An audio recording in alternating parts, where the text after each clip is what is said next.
And good evening, Commanders, and welcome to Thursday evening. It is my Elite Dangerous stream, and we are here once more in space, doing space stuff. Hello and good evening and welcome to my Elite Dangerous stream. It's good to see you, it's good to see you, it's good to see you. So stuff is happening in Elite Dangerous, isn't it? All sorts of things going on. There have been revelations in the meta, i.e. the stuff that's happening in real life, which isn't in the game, and there's been stuff happening in the real game, which isn't happening in the meta, which is in the game, which is stuff that we also need to talk about. So yes, lots of stuff happening. 6 days to the beta. Stop pinching my jokes. Ah dear, yes. So what do we make of it all? Well, we'll get to that. Now, I am. Dear, that's quite funny. The meta about the beyond. I mean, meta is a good word, actually. I'm very impressed, actually, that the gaming community at large has used the word meta, because I hadn't heard of it before Elite Dangerous, that there was a meta about anything.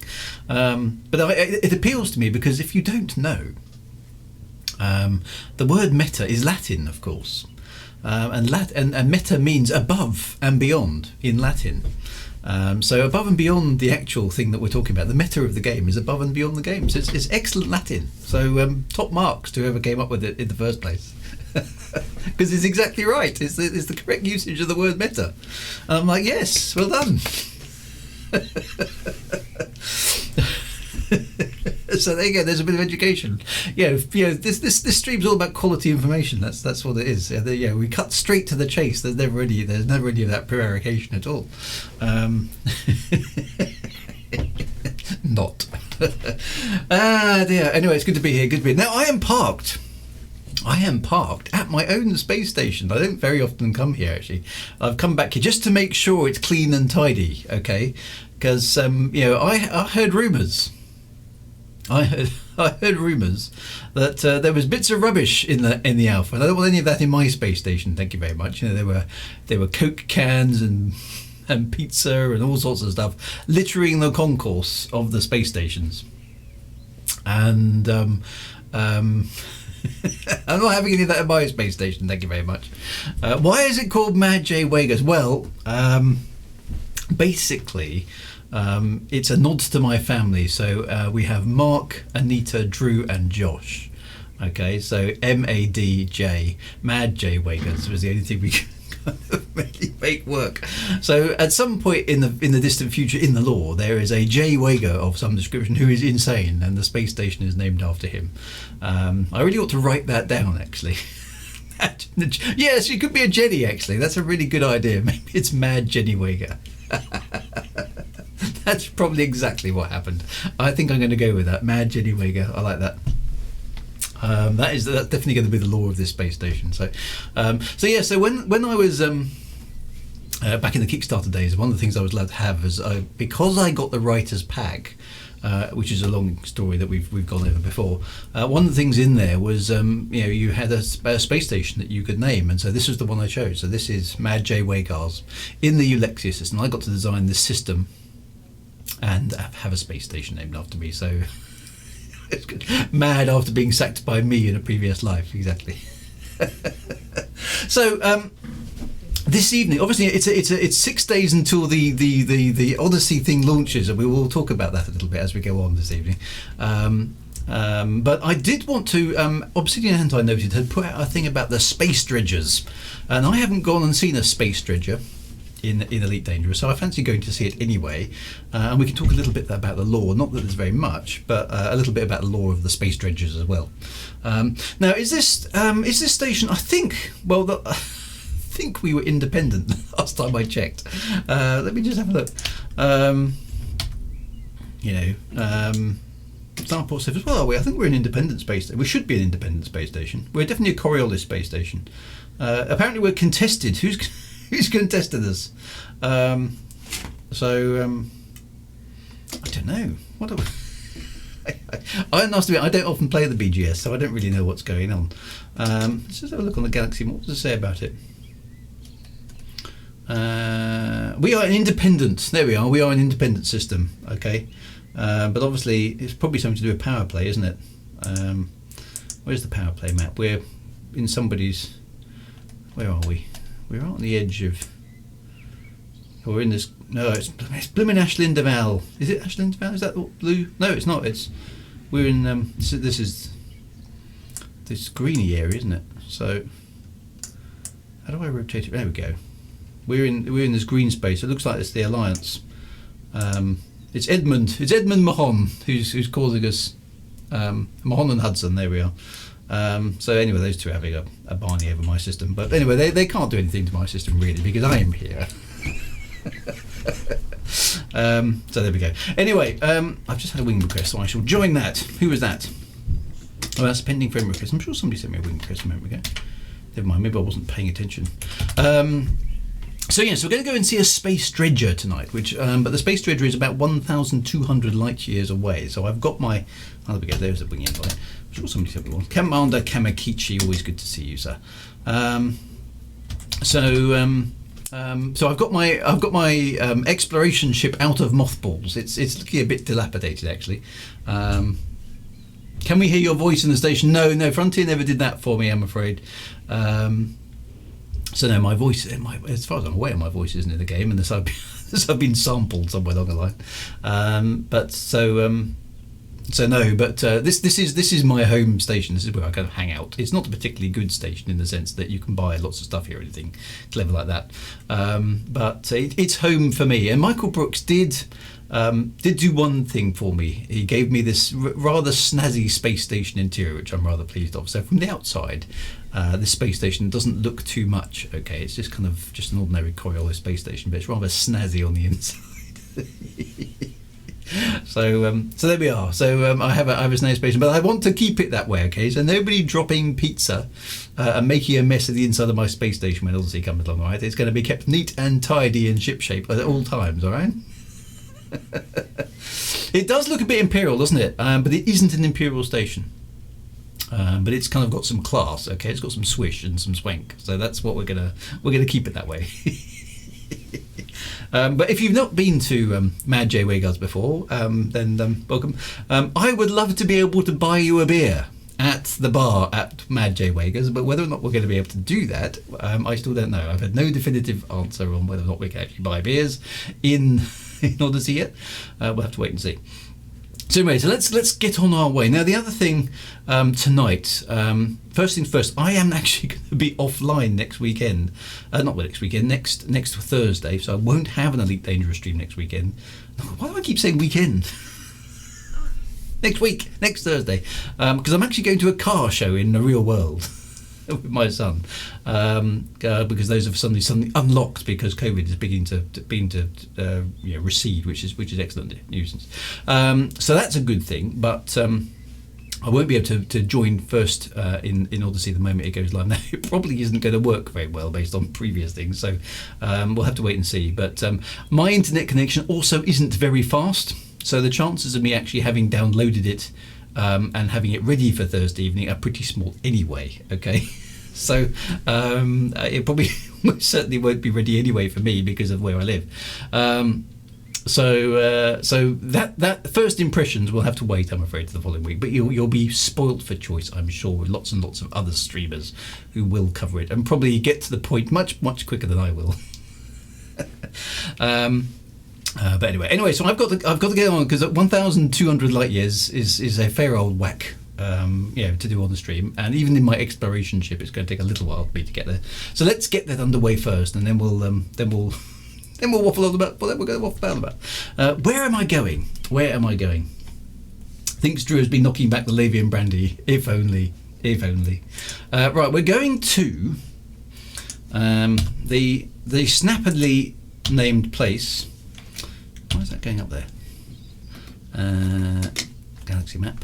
Look, see, this is this is now the old galaxy map, which I'm going to miss because I know how it works. Right, we're going to the Perseus Dark Region, KC-V, C2-2. Okay, which is some way out in the black. There. And it looks like I've got a filter on. Anyway, that's where we're going. Okay, and in my ship it is hopefully not too far. How many jumps is it in my crate? 21 jumps. Okay, so that's reasonable. Okay, let me just dump that in the chat for anybody who isn't able to understand what I'm saying, which is quite likely. No, what I normally think. There we go. So, am I playing in open or in private group? I am in my private group. So, Drew Wager. If you want to look me up, it's very, very, very, very complicated. Okay, what you have to do is you have to go into Elite Dangerous and you have to search for Commander Drew Wager. The clue is in the name. And then you will find me. If you add me as a friend, I will accept you as a friend because I just do. Okay, and then you should automatically be added into the PG or into my private group. At which point you should be able to join the game in that private group and have a chance to instance with me because instancing roulette is fun. And that's what we do. So right, let me get underway. So hopefully he can still remember how to play the game. And for some reason I've not got any sound from the game at all. Have I tweaked it down? Excuse me for a moment. Because I can't hear anything. Now I can. There we go. There's so many mixers nowadays. In the olden days it was dead easy.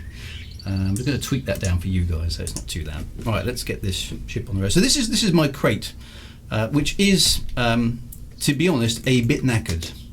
I probably need to reset it up again, but I haven't painted it for yonks. And it's kind of got that exploration tarnish on it because it's been to the edge of the galaxy. Back. This is the ship I went to Beagle Point in Distant Worlds 2. And will probably be the ship I go to Beagle Point again in Distant Worlds 3 when that gets organised and so on and so forth. So there we go. And I can see a few people on my scanner. It's always good. There's Commander Kamakichi. What else we got out here? We have Commander PD Jet Hands doing a nice assist off spin through the docking bay. Well done. And Commander Gravelex is here as well. So anyway, it's good to have company. So that's an awesome thing. So welcome, commanders. That's awesome. Right, so let's get underway because 1,200 light years is a fair old whack. I'll say farewell to Eulexia for the time being, and Mad J Wager Space Station. Let's get this ship underway. It feels good to be back in the Crate Phantom. Actually, I like my exploration ship just because it's got this stonkingly large jump range, which is always good. Right, so I have with me. Oh. Frameshift mash locked.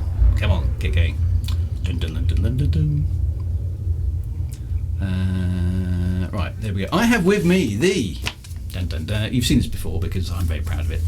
The original Elite Traders Manual. Sorry about the green screen screwing up the thing there. Space Traders Flight Training Manual from the original game. Okay, we'll cover that a bit later because that's space dredgery stuff. Yeah, we'll go into a bit about the Space Dredgers when we eventually get there and we find one. But we must talk about the meta. Okay, we must talk about the meta because today, Frontier announced, at least I think it was today, or was it last night? No, it must have been last night actually. Frontier announced that the version of Odyssey that is coming next week on the 19th is...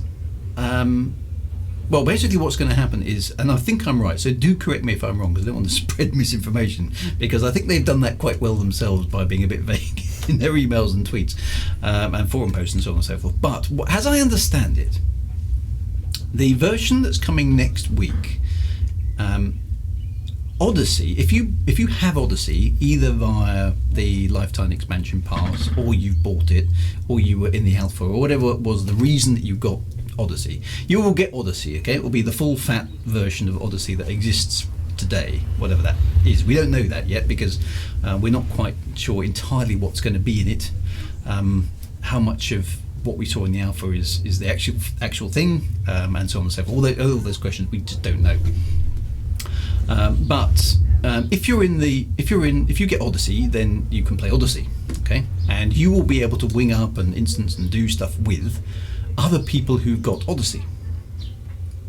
But, and here's the big but, if you don't have Odyssey and you're still playing in Horizons and your friends are in Odyssey, there isn't going to be an opportunity to instance with them. So you can't have a player in Odyssey playing with a player in Horizons and hope to be, they're just not talking to each other. Okay, and so that's the first thing.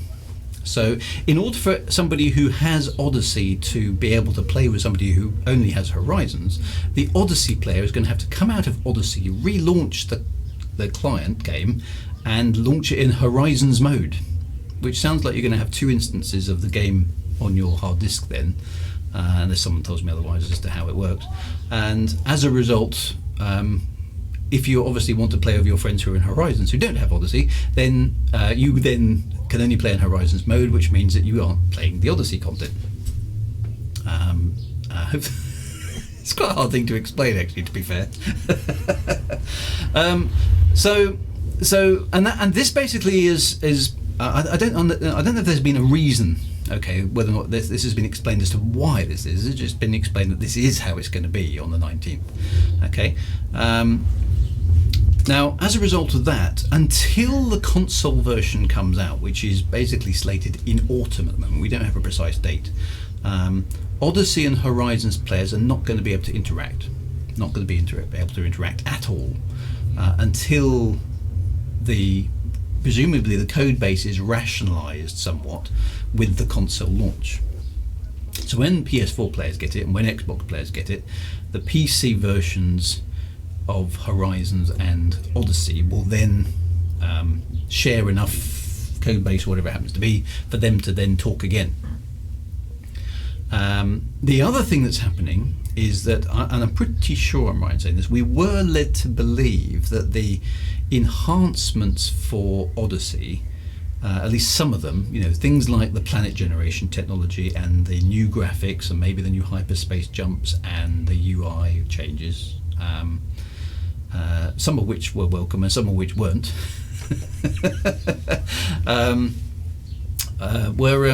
were coming to Horizons on the 19th. That apparently is no longer the case. So Horizons owners, i.e. people with the current version of the game who haven't upgraded to Odyssey yet, won't see any change from the 19th, and they won't see any change until the console version comes out in autumn. And we don't have a date for that. Some people there, Wintermute's guessing it's November. Well, I suppose November the 31st is kind of the end of autumn, or maybe November the 21st, depending on which way you calculate your autumn. So we basically have I'm sure the die-hard players out there are going to buy Odyssey because there's new stuff, okay, new planet tech and so on and so forth. Quite a few of us have got the lifetime expansion pass. I actually haven't got it on this account. The lifetime expansion pass is on my other account, not my Commander Drew Wager account. So I'm going to actually have to buy it to put it on this account, which I will probably do. But because new stuff to do, etc. That's where we are as of last night. I think I'm correct in saying that. Account for all seasons, bought Odyssey the day it was available for pre-order. Don't regret it. So I haven't bought it yet because I got it as part of my lifetime expansion pass on my other account, which was originally my original account and now isn't because this is now my original account. But that's a complicated story. And Stephen did say November in a previous live stream. Okay, so November is, I guess, the end of autumn. It's still autumn, but but it's quite a long time away, November, isn't it? Well, at least it feels like kind of a long time away. We'll get there fairly quickly because time passes. But November feels like a fair old whack away.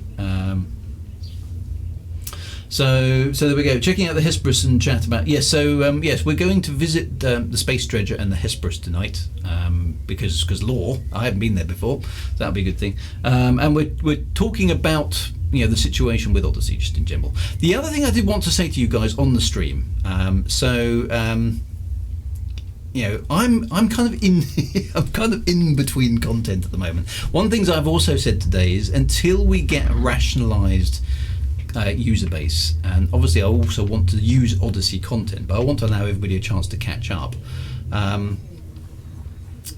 even if they aren't buying the Odyssey thing. Season 2, shall we say, Season 2 of Elite Retribution, which was my in-game story, will not take place until the console PS4 and the unified player base comes back in, let's say, November. So shortly after we have a firm date for the rationalization of those game environments, that's when Elite Retribution will kick off again. So season 2 of Elite Retribution, and we find out what happened to Sassia and Alessia Verdi, which was the cliffhanger at the end of season 1, will take place at the end once those code bases are back. So that's kind of, it's kind of Christmas, early New Year. I know it seems like an awfully long time away. It does give me and my fellow collaborators in the authoring side quite a long time to get stuff sorted, which will be useful. But we're going to wait until a bit like I think the Distant Worlds 3 expedition. We want to wait until everybody's got access to the same stuff. Otherwise, it's going to be otherwise it makes it a PC Odyssey only exclusive, which isn't quite what we were aiming for. So we're going to delay that until we get the combined code base. So that's something that we're doing in response. We're going to have to rationalise away the delay a little bit. Saskia will be okay in the intervening time anyway. So and then we'll figure out exactly how that gets picked up in the intermediate time. But yes, so that's kind of partly a result of what's happened in the last 24 hours. We want to make that as inclusive as possible, so we don't want to make it happen in a situation where basically we're forcing everybody to buy a copy of Odyssey to take class, even though probably quite a lot of people will anyway. I want to make sure it's accessible as possible. That's kind of important. So Elite Retribution Season 2 will be post the launch of Odyssey on all platforms, if that makes sense. So quite a few people, and I must admit I tend to agree with this, is that the 19th of May is kind of the beta, isn't it? It's kind of the beta of Elite Dangerous Odyssey. Let's be honest. I mean, I know Frontier will not call it that because the bean counters won't let them, I suspect. But really, it is, okay, because what they're going to be doing between May and November is they're going to be optimizing and tweaking the hell out of this product to make sure it works on consoles. So it's going to be interesting to see, because when Elite first came out, prior to the Xbox One and prior to the PlayStation 4, things like the Nebula, or Nebulae should I say, in Elite Dangerous were far more sophisticated than they are today. And they did get tweaked down in quality and complexity. Now, it was never, ever publicly admitted that this was due to console optimizations and blah, blah, blah, blah, blah, blah, but it kind of was, okay? Because it was just before the console versions came out. So we have lost a little bit of fidelity along the way. Now it's going to be interesting. Now, Elite Dangerous Odyssey, as you saw on some of my streams, and my PC here is not state of the art, okay, by any stretch of the imagination, but it's not bad, right? It's an i7. I'm SSD'd up in terms of random access, and I've got an NVIDIA GTX 1070. Nothing is overclocked, it's just running stock, but I've got a relatively modern i7 system, and basically nothing else I run breaks a sweat. Even Microsoft Flight Simulator seems okay on my PC, okay, so it's all right. Whereas the alpha definitely caused my PC to a little bit of a tizzy, so much so actually that it slowed down OBS, the streaming platform I'm using right now to talk to you guys. We had a situation where sometimes both the frame rate on the actual game dropped down crazily low, but actually I think my PC's graphic card, either the game had a slight memory leak or something went wrong, because OBS started running really slowly as well. So I had all sorts of problems trying to actually stream the alpha, which have completely gone away now the alpha's gone. So that's kind of good. But there's clearly a lot of optimization that needs to take place, from the version that we had to the version that yeah, hopefully we're getting on the 19th. Now we don't know how good that's going to be until it comes out. Experienced teachers, having been around now since the original launch, and having seen the launch of Horizons, and having seen a few of the subsequent minor updates in between, we can expect the first few days of Elite Dangerous Odyssey to be entertaining, but not necessarily in a very playable way. All right. So just beware. Set your expectations to average. Okay. Set phases to stun. Set expectations to average. Give it a few days is my advice. Or after the 19th, because there will almost certainly be hot fixes and hot patches and things coming out fairly quickly. It's kind of inevitable, I think. This must be quite a complicated thing for them to do. They're still, I believe, working remotely because of COVID stuff. So that's a thing to manage.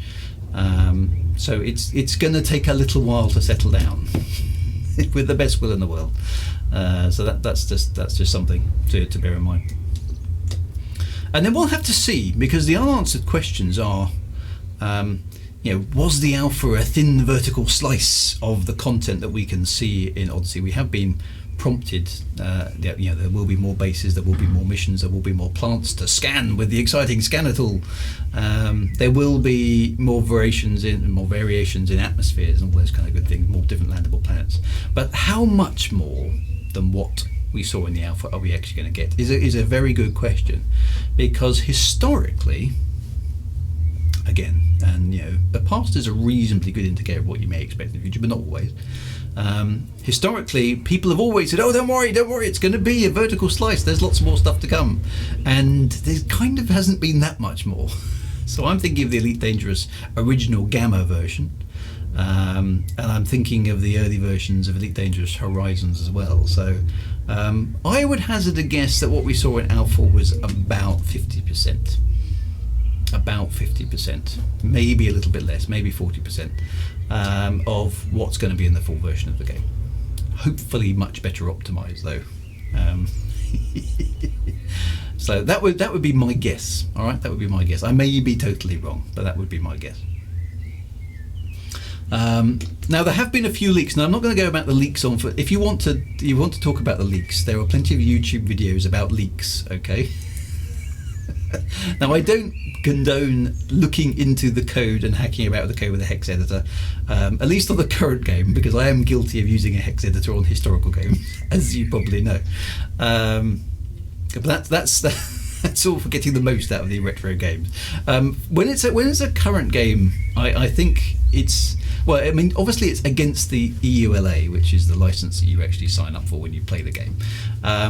But so it's slightly morally ambiguous in that sense. Well, actually, it's against the agreement you sign when you click yes, I agree. All that stuff that you didn't read, okay, which you never read because nobody ever does. That stuff tells you that you're not allowed to go into the game files and disassemble them. All right, it's actually in there. I did check. So you're actually breaking the agreement you signed up to when you decide to play the game. But if you're that way inclined, I understand why some people are that way inclined. There have been some things discovered in that code. Okay, now so I'm not going to tell you what they are. It's not all that hard to guess what they probably are, or at least related to, and you can find that information very easily by using Google. If you so desire, okay?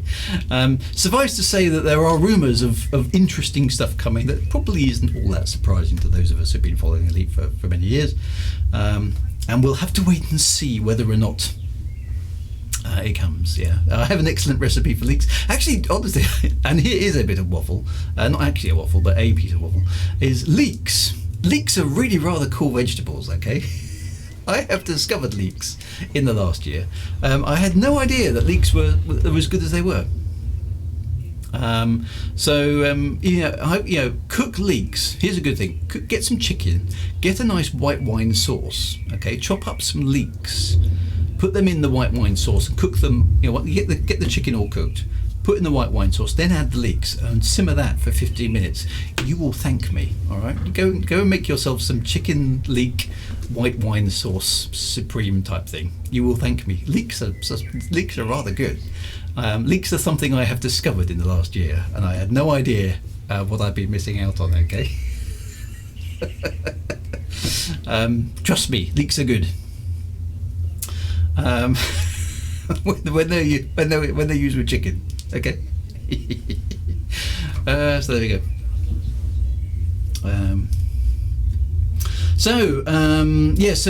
Rumours of new SRVs, rumours of ships, rumours of space aliens and stuff. Yeah, maybe. Well, we'll have to wait and see. So we'll find out soon enough. The streamer's getting a bit choppy, is it? Oh dear. It's probably somebody pinching my bandwidth. Seems to be okay at the moment, so let me know if it's going. Twitch is having a bad day, is it? Oh dear. It's always something nowadays, isn't it? See, I think we should all go back to the analog days where you actually had to, tune in to, I don't know, 95.8 or something. It'll be broadcasting. But yeah, leeks as a vegetable, can thoroughly recommend them cooked in a nice white wine sauce with some chicken. Definitely worth doing. Anyway, so as I've been waffling, how am I doing? How far am I gone? Right, I've only got 6 jumps to go, so I'm getting there. This is good. So the nice thing about this Crate Phantom is it gets places quite quick, which is excellent. So there we go. Now the other thing, I did mention it earlier on, and on my Twitter. It's your age, leaks to be expected. They're not wrong. So I also said, if you want to ask me any questions, and I assume they're going to be mostly Elite Dangerous related, but if you want to ask me anything, because I'm kind of in between content at the moment, I think what I may do is plan another lore tour for later in the year to kind of take us up to fill in the gap before we can get to Elite Retribution. But the only thing that bothers me about that is I don't want to do a lore tour outside of Odyssey. And until that situation is resolved a bit, it seems a bit. So I'm going to have a good hard think about what I want to do streaming wise with Elite Dangerous in the interim, and sort of see how it goes. So I'll have a good long hard think about it. But for tonight anyway, if you want to ask me a question, it doesn't have to be about Elite Dangerous, but Elite Dangerous is good. You can. You can ask me something very, very stupid, and you probably will, because it's the internet. Feel free to ask me any questions. I will also be at LaveCon. I think I mentioned that last week. I booked my tickets to LaveCon, and I will be at LaveCon, and you may come up and say hello there as well. So I shall be wearing my trademark hat in person. So if you fancy actually going to an Elite convention, it's set in a time which is after when the UK is supposed to be fully unlocked from COVID, which is a good thing. Obviously, we'll be keeping an eye out to make sure that's still the case. But it would be lovely to see some of you in person as well. That would be an awesome thing. So that'd be good. Analog days. Come over to my house and crowd around my monitor. Yes, well, I used to cycle to my mate's house with my ZX Spectrum packed in my rucksack. It's like 7 miles across country to my friend, and then we'd just connect the 2 Spectrums up with little network cables and play games together. Yeah, in the good old days. That's what multiplayer was like. So another lore tour. Yeah, so another lore tour might be a good idea. I mean, it would be a little bit. There are a few other things that happened, but in some ways it would be a bit of a repeat of some of the stuff I've already done. But if you'd like to be there in person again. We could definitely repeat some of that sort of stuff. Use adverbs. Yeah. No, very bad using adverbs. Right, so it's the first question. What are your favourite biscuits? Now that's an easy one. My favourite biscuits are custard creams. It's not particularly exotic, but I just like custard creams. Bourbons are okay. And I quite like jammy Dodgers, but custard creams, I can, and I have munched an entire packet of those in one sitting, which is very bad. Don't do that. I didn't feel particularly well afterwards, but I enjoyed it at the time. Custard creams are where it's at. And I don't know if custard creams are a UK specific biscuit, actually. if you look up custard cream on custard cream biscuit on Google, you'll find it straight away. It's a little square, well actually no, a sort of rectangular biscuit, 2 sides of a biscuit with some cream in the middle. Very nice. Would a lore tour before Odyssey be called the Iliad? Very good. I think we did Inra actually in the previous lore, or at least we touched on it, so we could go into a bit more detail on some of those bits and pieces. Or maybe we could do a tour of the generation ships or something like that, because those are things that we only touched on briefly, and there's quite a few more of those to investigate. So we'll see. I'm going to give it some thought. So will I be at LaveCon on the Sunday? Yes, I will be there both days. The last time I went, I only went on the Saturday because I'd run out of time. But my son is coming with me.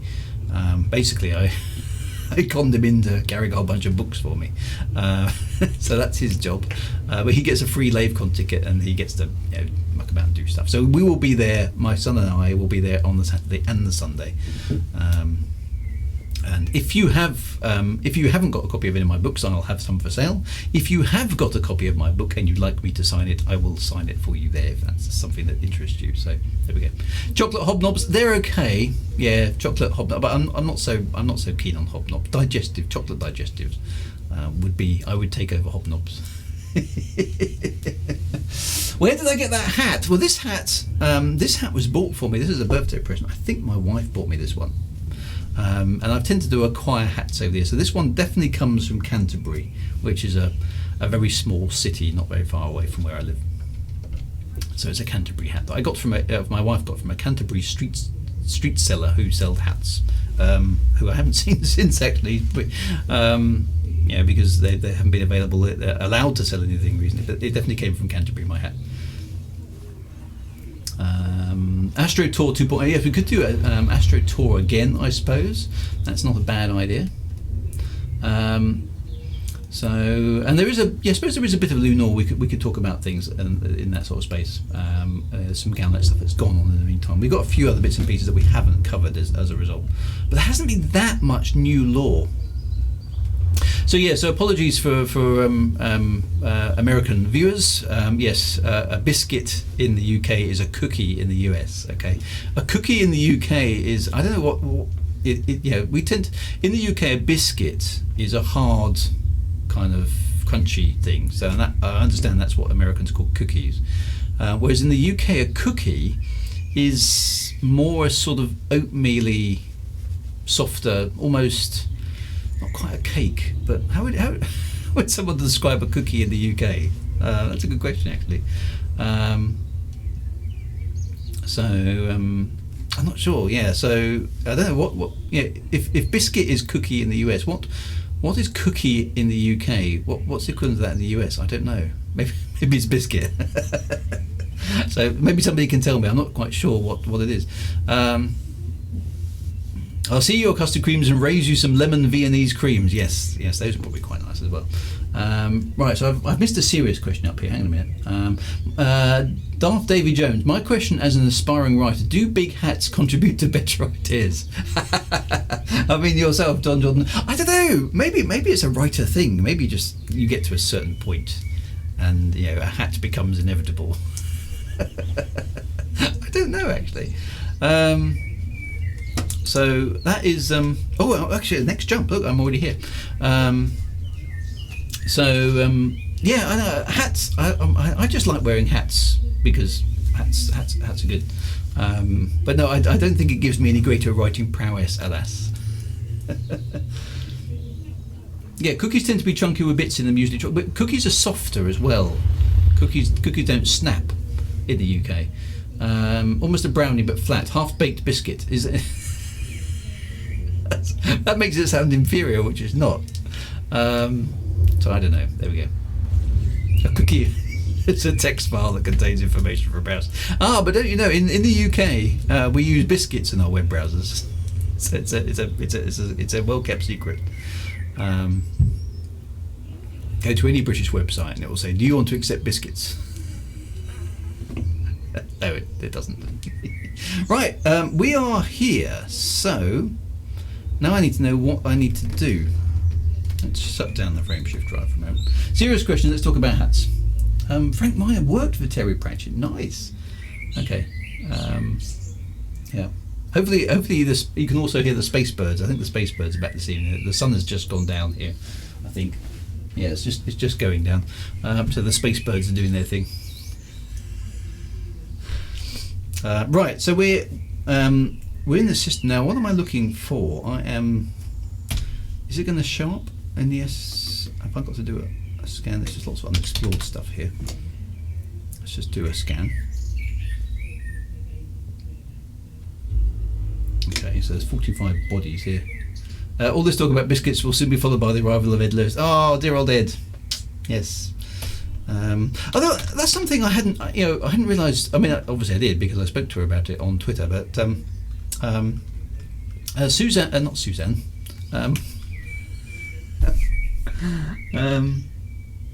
What's her first name? Morgan Moore. It's Morgan Moore. I know her Twitter. I can't remember her proper name. It's at the second star, right? What's her first name? I want to say Suzanne, but that's not right. White brain. Oh, hang on, Hesperus logs. Okay, well there we go. Hang on, let me get to the system map. Still waiting for the space. Oh no, we don't get space tea, alas, on Thursdays. Space tea is a Saturday thing. Right, second planet. Oh, hang on, that was in my chat window. Well, let's go to the second star first. So let's get that rolling. What's her name? Oh, see, Frank Mines didn't work for Terry Pratchett. I mean, it has worked for him. The space birds are coming through loud and clear. Excellent. Yeah. What's her name? New lady at Frontier, or lady who was at Frontier left and then is now back at Frontier. This is embarrassing. What's her name?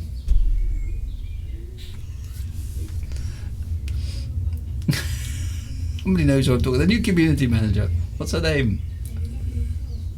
She's got a mini. I saw her on Twitter. My brain is so bad sometimes. I think I need more tea. Sally! Oh, there, my brain. There we go, Sally. Sorry, Sally. Sally's watching. She's big at it, slapping the screen now. Sally Morgan Moore. Oh, Jenny. everyone should be called. Maybe I'm going to rename her Jenny. The space birds get quite noisy at this time of night. They're doing their thing. So the website said, "Do you want to accept biscuits?" So yeah, anyway, so Sally's come back. I'm not quite sure what the invite to wings says. PD Jazz Hands. Yes, well, we can probably manage that. There we go. So Sally's come back to Frontier. So I don't know. There we go. Kamakichi's there. Right, I'll look onto the wing signal. Thank you, Kamakichi. So Sally's come back, which is a good thing. It was a shame that she left. She went to some other company. I can't remember the name of it. Something games. Sally Morgan Moore. There we are. Dear Sally Morgan Moore, who was extremely. I met her at Elite Meet back in. Was it 19? Must have been 2019, mustn't it? Yeah. And kind of richly humiliated her by making her try and dock on the original Elite, which she failed to do. But she was very good about it. Took it in the spirit of the game, which was good fun. Chat is delayed. Oh, it's not the thing is just messing about. So sorry, I'm going to have to appreciate there's a small delay in the chat. So maybe, is Twitch having some fun games tonight? I'm getting some warnings again, actually. I'm getting some frame drops and some other bits and pieces. That's annoying. I don't know whether it's my internet again or something. Anyway, it's warning me I'm getting a few drops and stuff. Never mind. She is balmy, okay?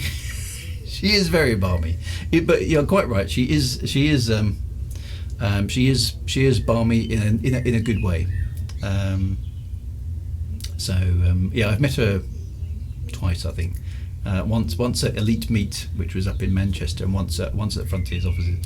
And she is actually as mad as a box of frogs, but in a good way. She's very nice.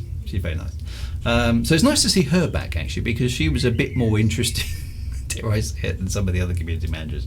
A bit more personality. I mean, mad as a box of frogs, but yeah, a bit more personality. That's quite a good thing.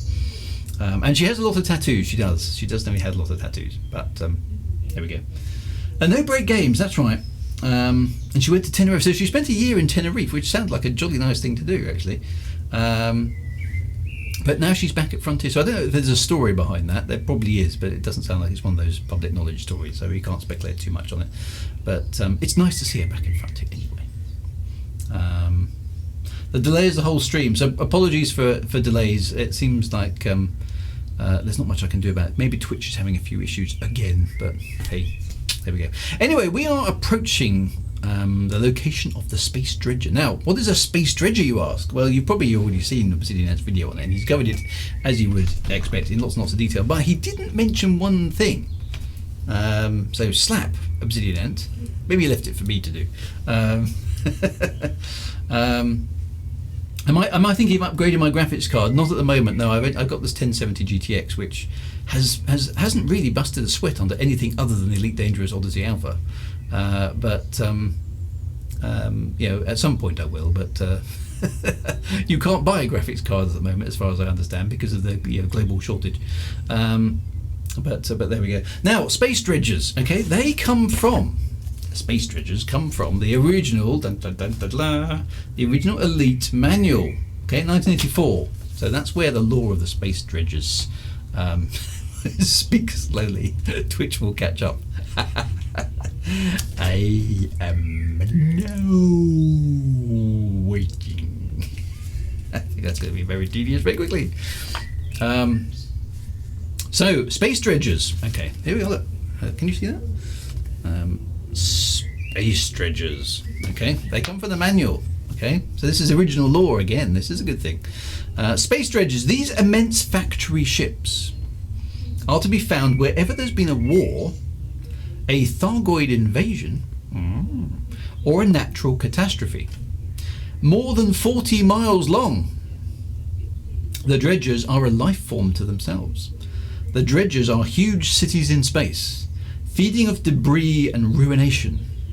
Heavily armed and with fleets of reconditioned fighter ships, they are to be avoided at all costs. Dun, dun, dun. And that's it. Okay, that is your lore for the Dredgers. That's from the original game. Okay, that's basically, you get this paragraph, Space Dredgers, and that's what it basically says. Now, surprisingly enough, those things did not exist in the previous Elites. Okay, so it's quite nice. It's quite nice to see that they exist in Elite Dangerous. Now, I understand. I understand that they did appear briefly in Elite Dangerous 2.4 and then disappeared again. So I'm not quite sure why that was. And as they've appeared in Elite Dangerous, they're owned by clans or something. We're going to find out a little bit more about that when we get into range, because I haven't seen one of these things yet. And to sort of see now, it's nice to see a bit of the original lore from the original game in Elite Dangerous. I think that's a really, really good thing. It's sort of nice continuity of the past. It still annoys me, however, that an awful lot of this thing, which is the original lore, this is where most of the lore comes from, to be honest, of Elite, particularly in the form of the Tiernizla Orbital Graveyard, promised in version 2.2 of Elite Dangerous, never appeared and still hasn't. Okay. I'm still annoyed, and I will let Frontier know about this, because I have a list of things about which I'm very annoyed with Frontier. I think who was the monk who nailed the theses to the door of the church in Germany? I'm going to do that at some point. Probably not with a nail and a hammer, because I'll get arrested. But at some point, I'm going to write down a list of things that Mr. David Braben needs to fix. Yeah, I'm gonna. I don't know. Maybe I'll sellotape it to the door of Frontier Developments. It's not going to be quite the same as the theses nailed to the door of a church. Martin Luther. There we are. That's right. Martin Luther, who nailed the problems of was it Catholicism or Protestantism? I can't remember now.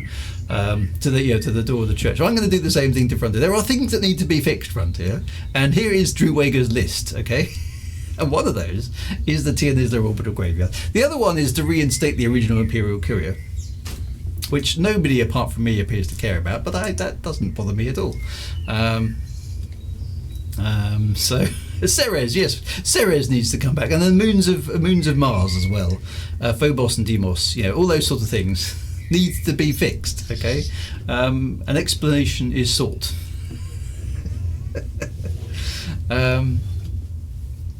Yeah, drive up behind David being interdictive in his car, telling me in person. Maybe I should do that. Maybe I should intercept him.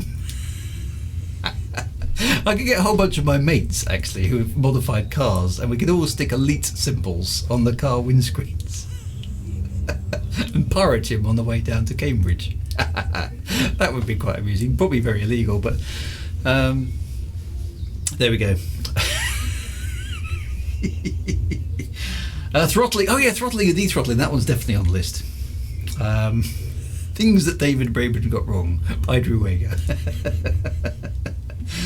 Ah dear, all good stuff. Right, hang on. I'm closing in on Kamakichi's wing signal, so this is good. Thank you very much for being there in advance. That saves me an awful lot of bother, Kamakichi. Yeah, the de-throttle, that needs to be fixed. And drinks at the bar. If that isn't in the 19th. Okay, if we can't buy a drink at the bar on a space station on the 19th, I am not going to be happy, alright? When I eventually log into Odyssey, that is going to be the first thing I attempt to do. And if I can't have a drink at the bar, I am not going to be a happy Drew. So, yeah, 100,000 word novel. Hesperus Logs. Okay, so Hesperus Logs appears to be the POI that we're heading for. The lion sticker. Yeah. So so I may well do something like that at some point. I'm going to write a very humorous letter to Mr. David Braben, OBE, saying, "Oi, there's some things that have been left unresolved, Mr. Braben." Right, we are here. And things are spawning. So what have we got here? We have, well, that's the Hesperus itself. Okay, which is I'm assuming I have a lower class science vessel. There's other bits and pieces here. Is that that's not the space dredger though, is it? There are some asteroids and things here. There are also some tourist vessels as well, because everything has tourist vessels in Elite Dangerous. Looks like I just rammed something actually. Why have my shields gone? Okay, so the Hesperus is here. And there are some logs. Where is the actual... will there be an open letter format? Yes. I think it should be, shouldn't it? I think it should be. I fancy sending it signed recorded delivery to Mr. David Braben. Oh, I rammed you. Sorry, Kamakichi. Apologies for that. Oops. Yes, I didn't see you. I saw your wing signal, but I didn't see you. Things that David Braben got wrong sounds like a trilogy. So number one will be, I think, the Tia Nisler orbital graveyard. I mean, that's to me still inexcusable. Okay, so but yeah, there's a whole bunch of other ones like the Imperial Courier. Now there's a tourist beacon. There's some Hesperus logs. So has the space dredger moved on? Because that's a bit disappointing if it has, because it's where has it moved on to?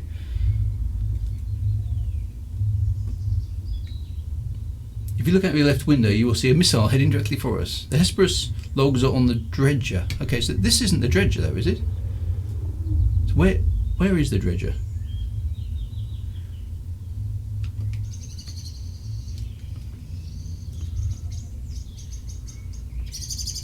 I'm projecting the list. I could rock up with a big projector. That is an excellent idea. List of contacts. Hesperus logs. Oh, the Scrivener clan dredger. There it is. Okay, so hang on. Where is that? Is it some distance off?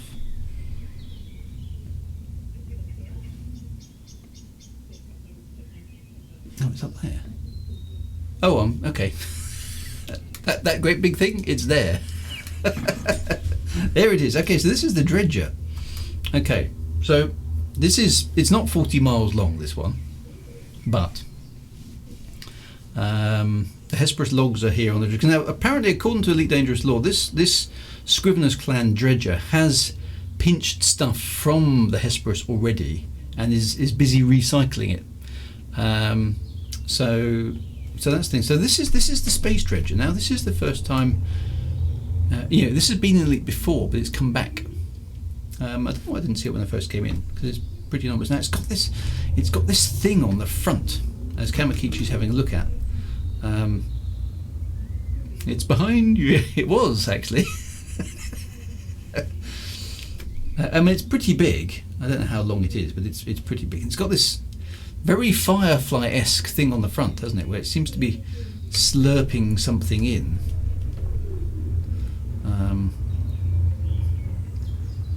Which does look... I'm going to fly alongside Kamakichi here, because it looks like it's sucking a bunch of debris in, which is quite cool.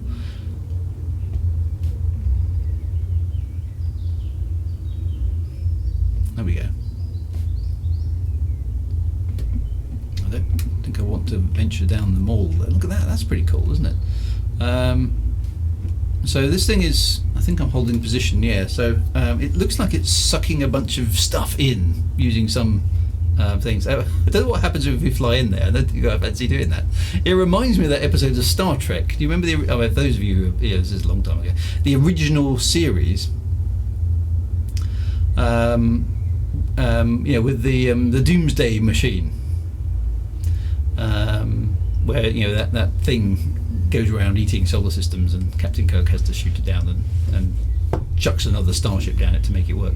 Kamakichi's venturing in. I think I might use the external camera to do that. It is harmless. Now, the interesting thing here is it appears to be sucking things in. How does that work? And this framey thing round the outside now. Let's have a look. There we go. Right. So there's the external camera. Let's go and inspect what's going on. How do I fly the external camera? There we go. Forgot my keybind.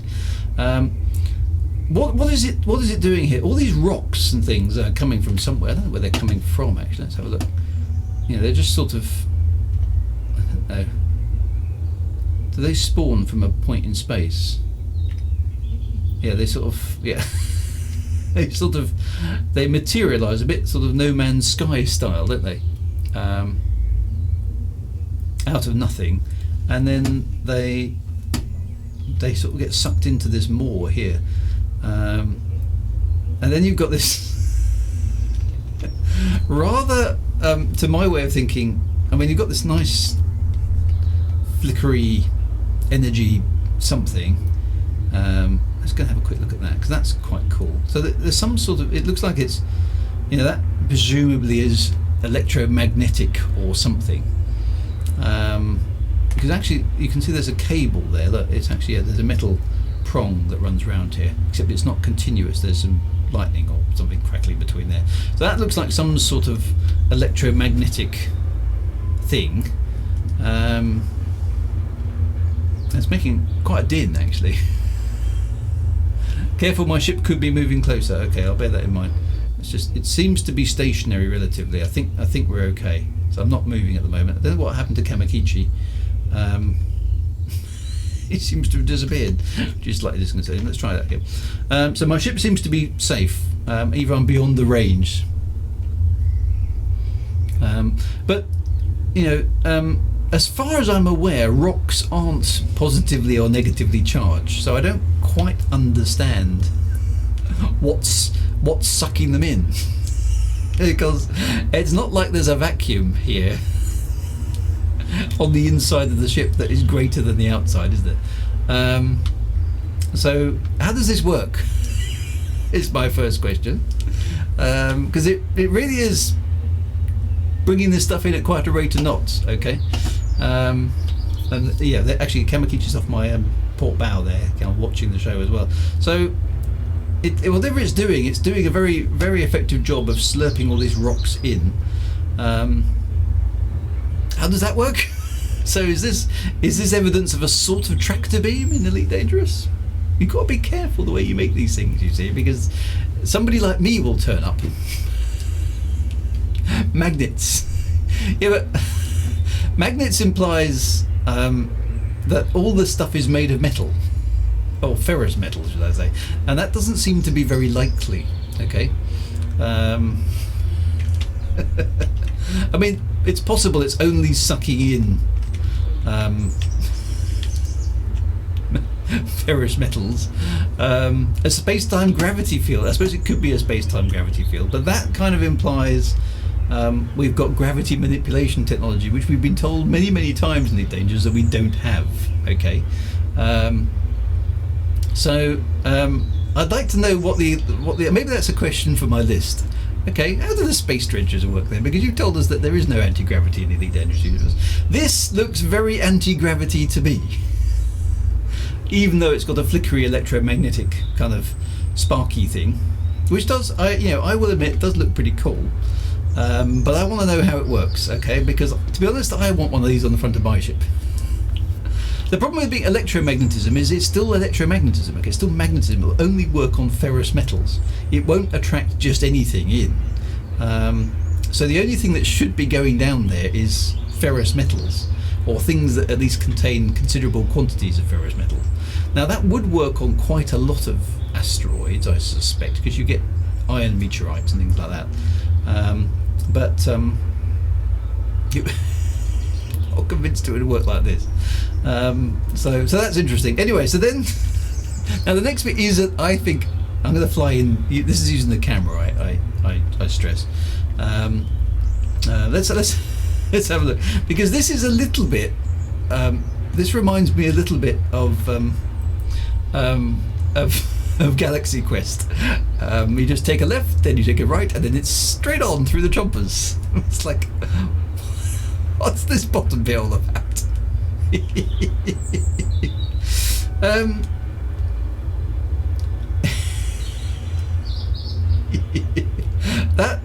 That looks a little bit low rent.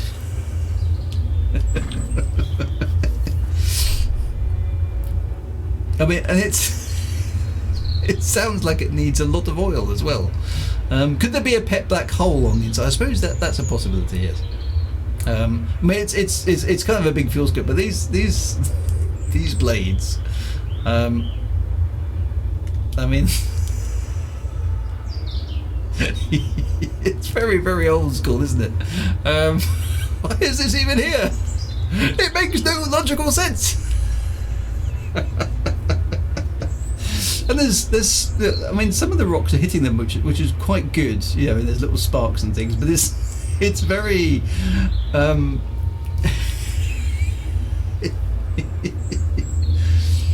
They would have been better off, I think, having a, you know, like the Doomsday device on Star Trek, having a kind of just a glow in here that was sort of slurping things in. I don't. These cogs are pretty weird, really. Maybe it would be able to shred whole asteroids. I don't know. I mean, the thing is, can we fly? Can we see beyond that? Is there anything in here? Or does you get a brief visual of it there? There's nothing else there. Okay, so the inside of the carrier is. There's nothing that you can see there, and I don't think I can fit through the gap. The camera kind of goes off. No, there's no way in there. So that's kind of, there's just an empty space behind the rollers. But I mean, it's not the way I would have done it. But it's you know, it's nice that it's there.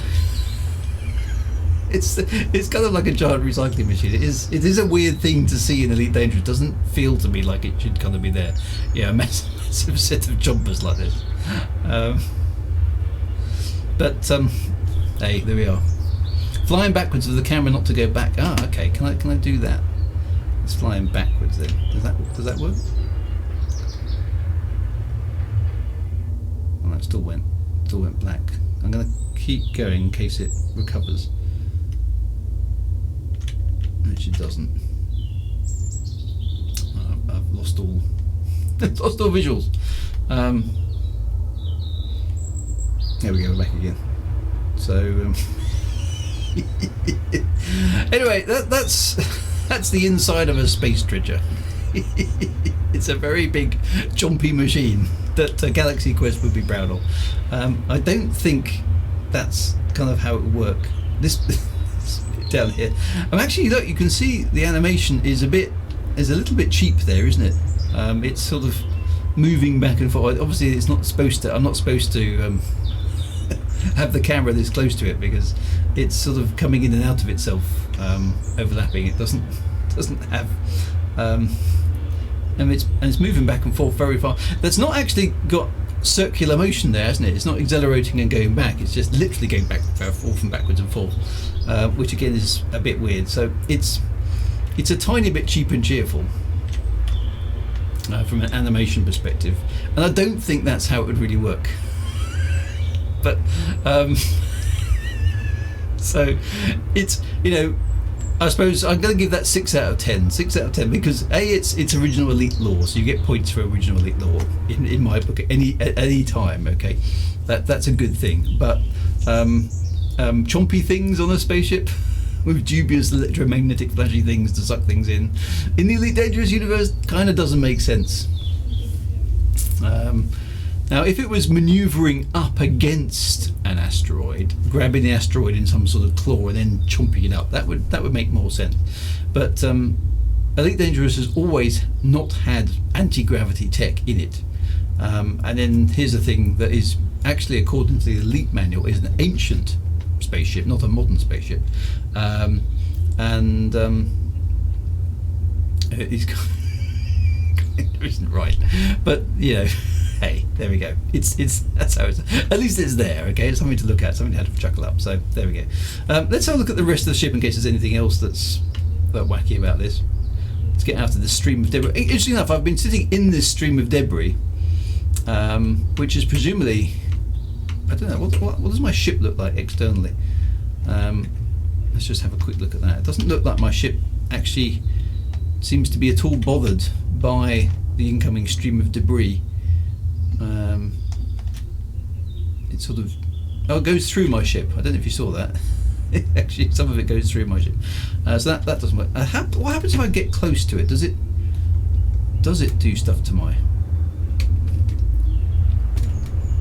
Yeah, it's sucking me in. That's not good. So I'm going to use my thrusters to get out of here. So that's interesting. It is attempting to. Oh, it is. It's sucking me in. I'm going to have to use the boost to get out of there. That's quite cool. So actually, there is a force. That's interesting. Okay, so that is interesting. There is some sort of force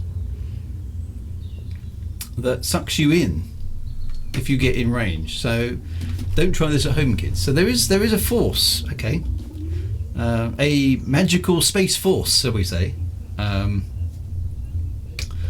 That sucks you in. So let's just it's for science, okay? Let's try and estimate this force, okay? So right, at that range there is no net force on me at all. Alright. I'm gonna get a bit closer.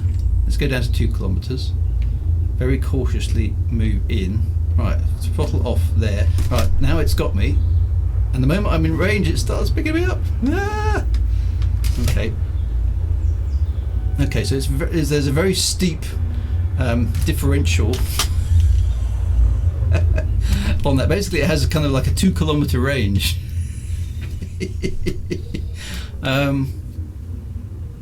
It's quite Okay, that's quite vicious. Okay, so let's try that again. Because science, you need to understand how this force works. Yeah, turn off flight assist. I'm not competent enough pilot to try that. I think you're right. That is a way to do it. So, oh, Kamakichi's got stuck inside. Oh no! Oh, he sent in the ship launch fighter in there. He's he's struggling to get out. Excellent. It will suck you in and blow you up. It will suck you in. More pips to engines. Yeah, okay. Full pips to engines. Right, hang on. I'm already getting. Okay, so I'm station keeping at. What distance am I? 2.3 kilometers. Nothing happens at all. So be very cautious, my friends. Okay, 2.2.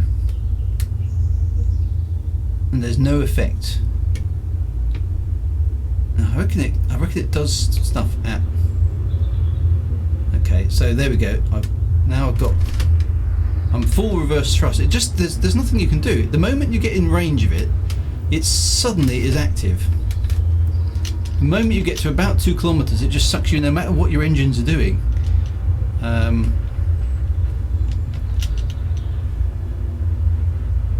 my ship is in. I think now I'm in trouble. Oh, somebody's shooting now. What's going on? Am I about to die? It's not actually hitting me. Come on. I think I'm stuck on something.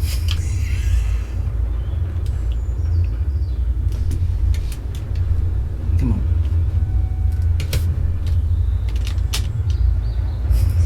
I have no idea what's going on. What's happening? Oh, I'm stuck on the thing. According to that. So can I get off the thing? I'm free. I'm free in space. Something's. I'm stuck on an anchor. This has only been done for science, you understand. Oh, now my shields are offline. Oh, I'm out. Let's get some shields up quick. Right, that's enough science. Badly damaged my ship. Investigating that. Okay, so basically, don't take your ship near the entrance because there's a force. Okay, there's a magic space force generator.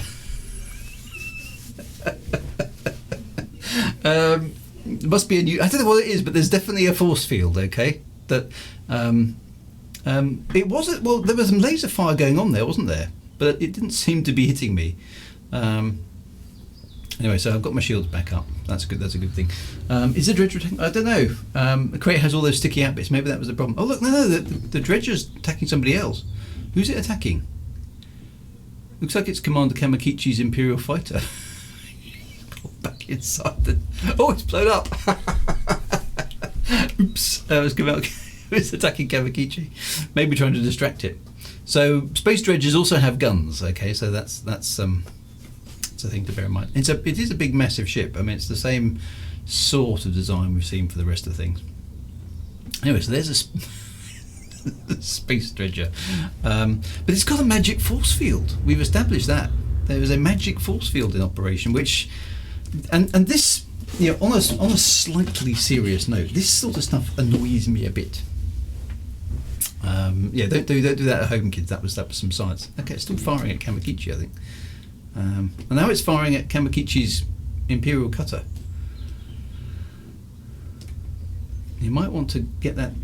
I don't know how much. It doesn't seem to be doing any damage to him actually. So he's just sitting there taking it. I don't know where Commander Kamakichi is. It is an Imperial cutter, yes. So yeah, either those laser bolts are not very strong, or Kamakichi's got very, very good shields. So some very. Oh, that Kamakichi's now moving.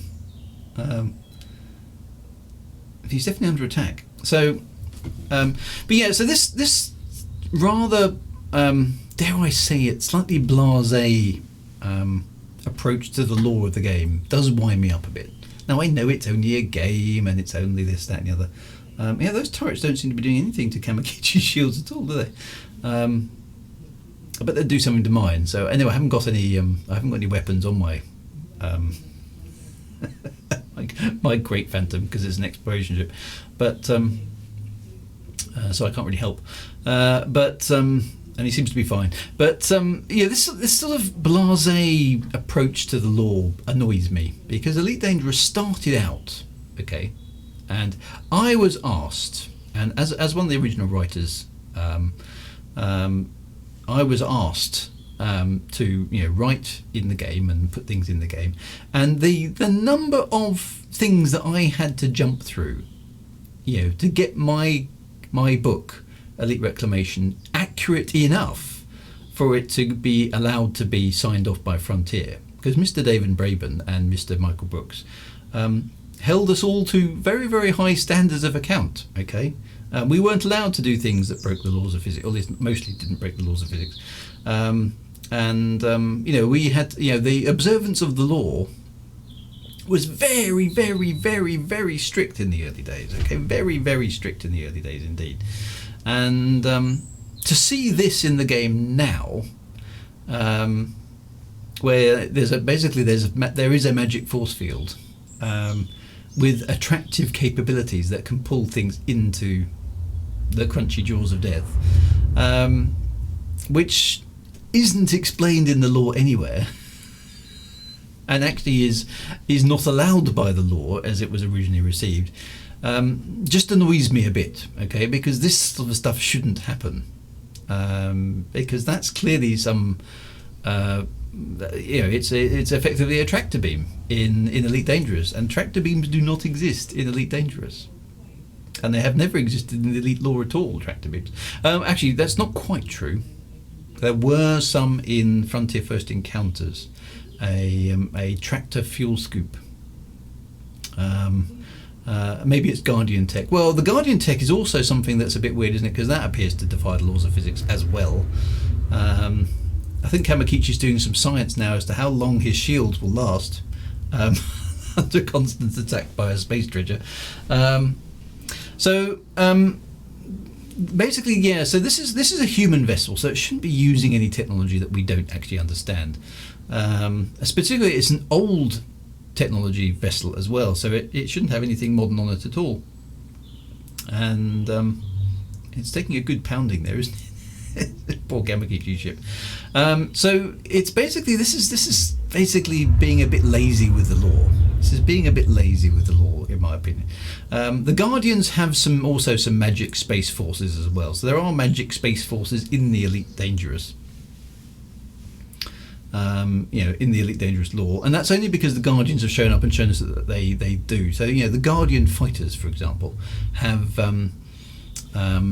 magic wings that are not actually physically connected to the main body of the fighter craft. They're connected by glowing blue stuff, of which we don't know what it actually is, and that's not been properly explained in the Dangerous universe either. So we don't really know how that works, despite the fact that we're flying fighters that use it, which I always think is a very dangerous thing, to be flying around with technology you don't fully understand.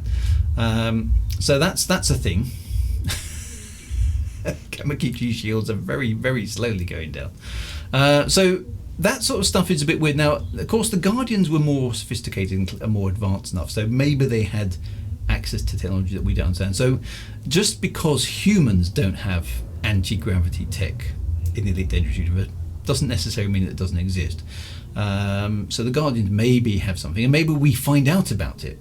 Now that I can accept. That could be a very, very good piece of lore. Suddenly in the year 3307 or something, we discover that in fact there is anti-gravity tech, the Guardians had it, and maybe the Thargoids had it as well, and that means one of the reasons they've got better ships than us. But that should be explained somewhere. That there should be an event that tells us that that's occurred, even if we can't access the technology yet. It basically acknowledges that there's a thing. But this ship shouldn't have that device on the front, okay? Because that's bad lore. The Thargoids seem to break the laws of physics quite. Yeah, they do. Their ships seem to have reactionless space drives, And now, if that's a thing in the Elite Dangerous universe, we humans haven't yet discovered how it works. That's okay, but that's one of the first things that we should be kind of investigating with the Thargoids. It's a shame, of course, that the Thargoids are only, the only thing we can really do with them is feed them canisters and shoot them. But not a real explanation, says Big Whoop. Could we maybe say that since these ships are from the Galcop era, maybe they have forgotten tech in them? I mean, that's a possibility. Because Galcop era stuff was certainly different technology to the current technology that we're using today, but I don't know. I just think it's not been thought through, and I think this is a bigger observation I would have with Elite Dangerous in the last few years, that they just chuck things in because they look cool, and they don't rationalise it with any existing lore. So I think the Guardian, whereas I'd like there to be a proper explanation for all this, I think the Guardian ship fighters and this super magic force field we're seeing here are just, it looks cool. Let's put it in the game because that looks awesome. And there isn't a great deal of thought. Won't it be fun if a few players get sucked in and die? So that's what I think is happening, and I think the emphasis on keeping the lore consistent just isn't there anymore in the game, and I think we'll see more of that with Odyssey, alas. But it's the way it is. So Gamakichi knows the deal with, you're going to have to turn your shields up soon, Gamakichi. I mean, he's done pretty well. He's been sitting there for a good 5-10 minutes just taking it. But if he doesn't get out of it in a little while, his shields are going to go down. So let's go and see what he does. Poor Kamakichi. His shields are almost gone. I hope he's not away from keyboard or something.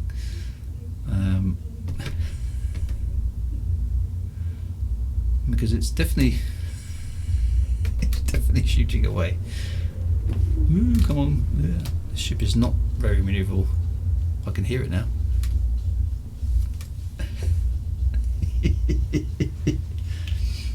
He's probably got capacitors to recharge. Maybe he's just toying with them.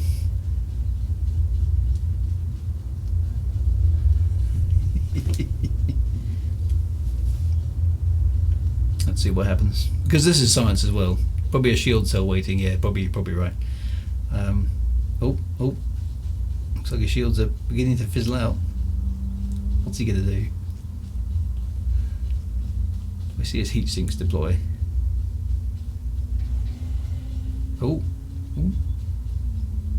that's something. Now the shields are coming back online now. There we go. He's got some shield cells. Use the advantage, kill it now. If I had some guns. Anyway, so it's 6 out of 10. I'm going to give that, because it's nice to see a space dredger. It's from the original Elite, which is a good thing. It is kind of correct in the sense that it is a big ship that eats asteroids. That's kind of what they did. I don't really like the implementation of the magic force field at the front, and I don't really like the chompers. I think that looks a little bit low rent. But I have my engines are still on. Sorry about that.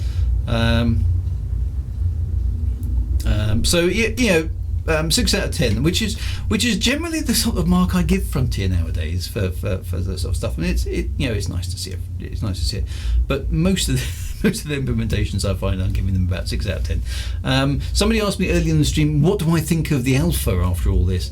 Well, again, I'd probably put that as 6 out of 10. The planet surfaces look fabulous on the ground. I don't think they look all that good in space yet. I think they'll have a bit of optimization to do there, but so I think they will look good in space. But at the moment, I think they don't look great. There's a bit of work that needs to be done there. Clearly, there's loads of optimization, and that will come. The FPS combat was kind of fun-ish on the ground. I mean, I don't know much about FPSs, so it's not really my bag, but it was okay. I might play it a few times, but I fear it might be one of those features that we give up on. A bit like kind of, I know there's a few people who still do play Power Play and Wings and a multi-crew, but it's features like that have kind of not been touched since. I'm hopeful that Odyssey will be built upon. But I worry that it might, bits of it might become a red herring. The exploration content was very disappointing. That one is really low on my list. I've given maybe about 1 or 2 out of 10 for that. We're going to get a few handcrafted plants and a scanner, which actually we've nerfed because nobody liked the implementation of. So, not great. I kind of like the space and interiors, but they need more variety. It's all kind of not bad, but not really stand out. There's loads of potential again, and we say this all the time with Frontier. Loads of potential, but as for the lore, no, they haven't been scoring good marks in the lore for a long time for me. They just don't see it as a priority anymore, which is a shame, because Elite's lore was once upon a time really rather good. And I'm not going to give them any more marks until I can buy a drink at the bar. JL1980, I think that's a really good observation. It doesn't feel like that much work. I couldn't do it, so it's a bit difficult for me to comment, because I'm not a dev really. And a friend of mine got stuck in an Apex shuttle for 2 weeks. So no, I'm not convinced. Is it worth the price of the base game again? It probably will be, because we'll probably have an awful lot of fun mucking about together in it ultimately. And at the end of the day, £40 isn't that much to spend on several hundreds of hours of entertainment, really, is it? You compare that to a cinema ticket or a meal out. It's pretty cheap entertainment. So I think it's probably value for money in that sense. Could it be a lot better? Yes, it could. It could be. It could be better for the lore. It could be better integrated. There could be a sphere of combat stuff. There could be all sorts of changes made to it to make it an awful lot better. But we could say that about virtually every single thing that's ever come out in Elite Dangerous. Particular examples are engineering. I don't like engineering. I think it screwed up the game. Power play had loads and loads and loads of potential, but it never got developed beyond the best of it. Hello, now something's firing at me. That was Commander Kamakichi. Why are you firing at me, sir?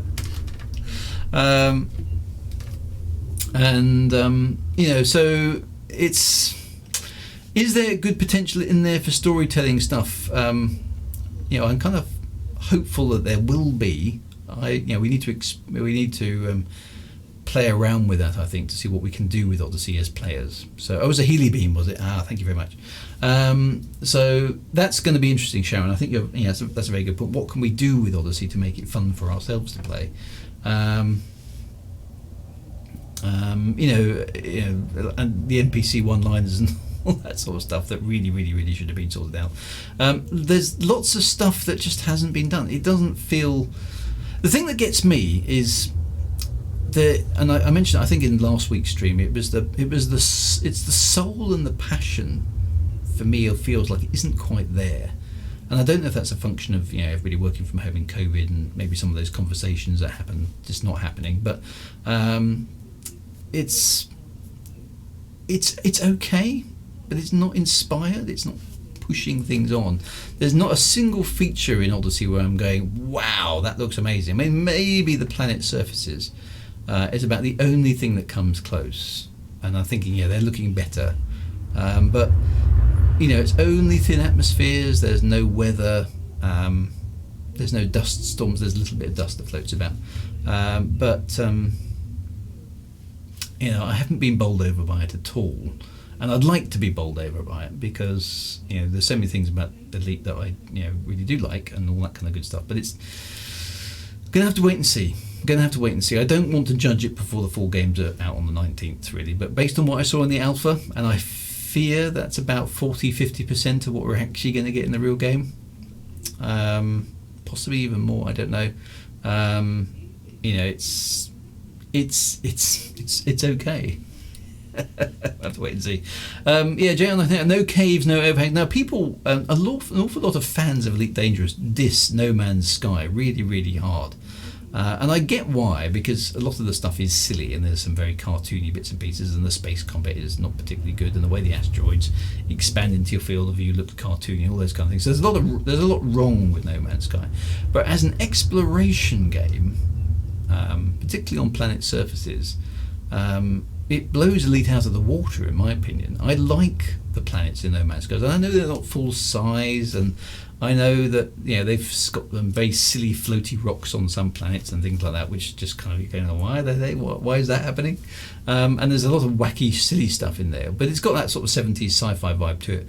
But in places, No Man's Sky's planets have very, very atmospheric environments. There are caves, there are overhangs, there are weird things in the depths of the caves and things that glow in the dark, and there's stuff like that which Elite could learn some stuff from, because there's a lot of atmosphere.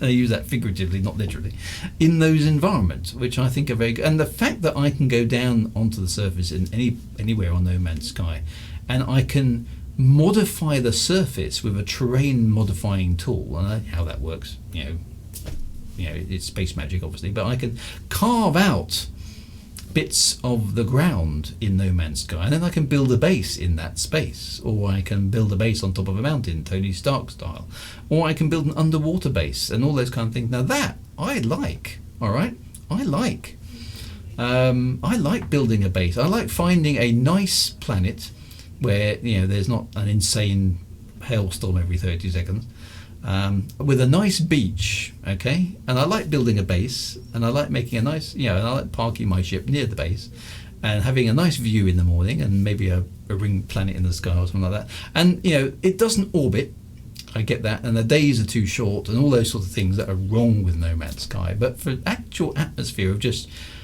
I'm in my base, I've got a spaceship and I've got a beach. That's good. I like that. I'd like to be able to do that in Elite Dangerous somehow. Now, No Man's Sky is multiplayer, so it can be done. And a combination of stuff from No Man's Sky and mixed with Elite Dangerous would be my perfect game. I'd like to park my Cobra at one of those bases. Okay, I'd like to be able to make my base on a planet with a nice beach, with a nice ringed gas giant or something in the sky. Park my Cobra Mark III next to my base and chill for a bit and fiddle with the light switches.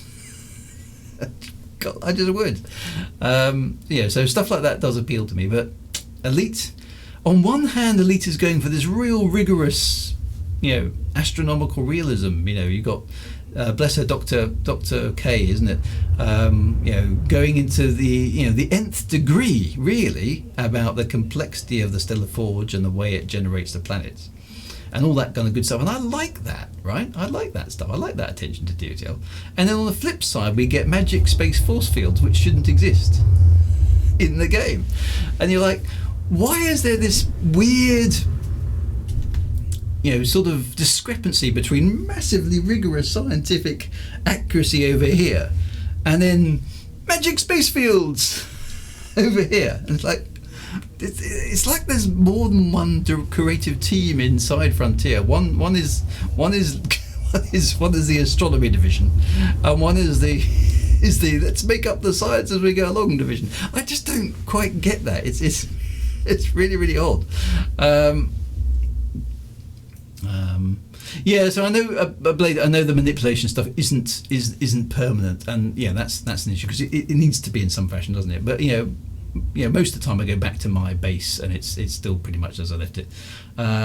So they should check all these magic force fields with Dr. K. I mean, and I was very pleased actually that Dr. K talked about the stars visible in the sky on these atmospheric planets, because of course they shouldn't be there, and she actually said no, they shouldn't, but they're there for because gameplay, which I'll accept that. As long as they acknowledge, which she did, that they shouldn't be there, then okay, because gameplay is an explanation. I think it's a great one, but what I don't get is why on one hand it's so scientifically rigorous. I mean, to the point of overkill, really. Now, I appreciate all the work that Dr. K's done, and she's a astrophysicist. I think she's obviously a PhD, isn't she, in astrophysics or something? PhD in something. I don't know if it's astrophysics or something else. So she's a very smart person, all right? I get that. I don't have a PhD. I don't even have a master's, okay? I have an O-level in English literature. I have a passing interest in science and stuff, but They don't have any qualifications in it. Okay, so Dr. K is if Dr. K is up here, then I'm off the bottom of the scale. But I have an interest in science, and I read about it, and I'm dare I say it, I've read a fair bit and I understand a fair bit, and I'm an amateur astronomer as a hobby. But you see, why? But why though? Why would they spend so much time on certain amounts of realism? I do have a hat. You're quite right. Spend so much time on all the realism in one place and not in others. It's almost it's weird, really. Is that somebody's signing off all that work on? Okay, well let's model this and let's model that and make sure that we've got a galaxy of 400 billion stars accurately sort of modelled. Really.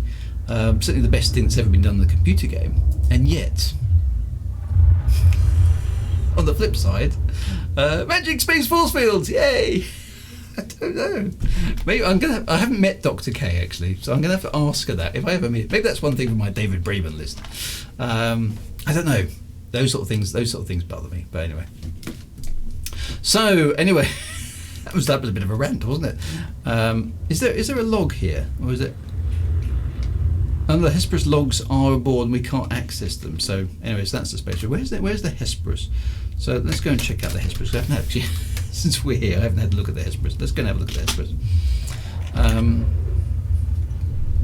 And there's some asteroids around as well, which is quite cool. So that was my evening rant. Why is there so much astronomical realism on one hand and magic space force fields on the other? I don't know.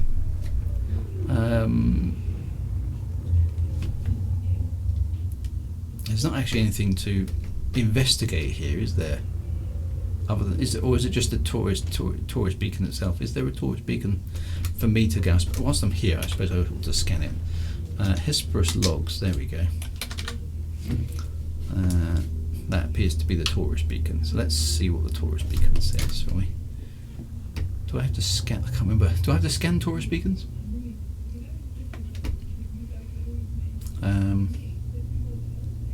Did I have to move the logs to the tourist beacon? Maybe I just have this. Do I have to scan the tourist beacon? I can't remember how this works now. I think I do, don't I? Data link scanner.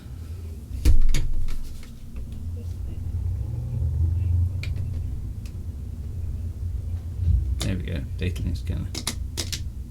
No?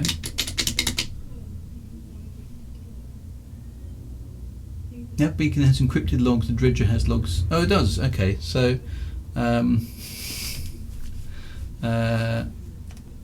okay, Dr. Braben has done wrong. I've never met Dr. K. Sorry. There are uplinks on the dredger. Okay, so scan a beacon, you just need to target it and face it. So have I already scanned it then? So that's the. Okay, hang on a minute. Oh, Hesperus logs. Okay, so what does it say? All right, okay, here we go. Sorry, I haven't played that part of the game for such a long time. I can't remember how to do it. The Hesperus was a research vessel that vanished in 3113. It was the sister ship of the Adamastor, a derelict megaship in the Kukan system. Both were owned by Azimuth Biochemicals and were investigating evidence of alien artifacts. The wreck of the Hesperus was discovered in April 3307, which is obviously recently. With its entire crew missing or dead, it had been salvaged by the Scriveners clan, who removed its cargo and data drives. Okay. This is the first of two encrypted logs they discovered when its main computer but unable to decode. So what were they doing? Okay, sleeper agents on board, troops, gather information, mercenaries, scientists, what's going on, log 2, plan to jump ship, going to encrypt logs, log was found in the internal drive, Engineer O'Neill, everyone's been poisoned, gassed, everyone dies actually. This is a theme of generation ships, everybody dies. First rule of generation ships is everybody dies. Can't risk taking my, there's poison gas, it's just an engineer, there's a second of two encrypted logs, the original crew didn't come back. One woman did this. Oh, see, you let a woman loose on your spaceship. I'm looking at her body right now, poisoned like all the others. She's wearing a security uniform and the ID badge says Velasco. She must have been left behind. Everything's toxic. And she wiped out every living thing, including herself. My suit's running low on air. I have spare tanks, but how long can I stay in here? What do I do now? What do I do? That's it. Ooh. So, Regroove 23. We do use Alcubierre dryers, which are magic space force.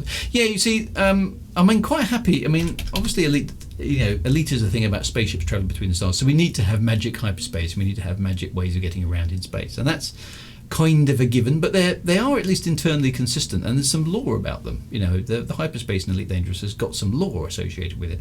But the law also states that anti-gravity tech doesn't exist. And then it does, and then it doesn't, and then it does, and then it doesn't.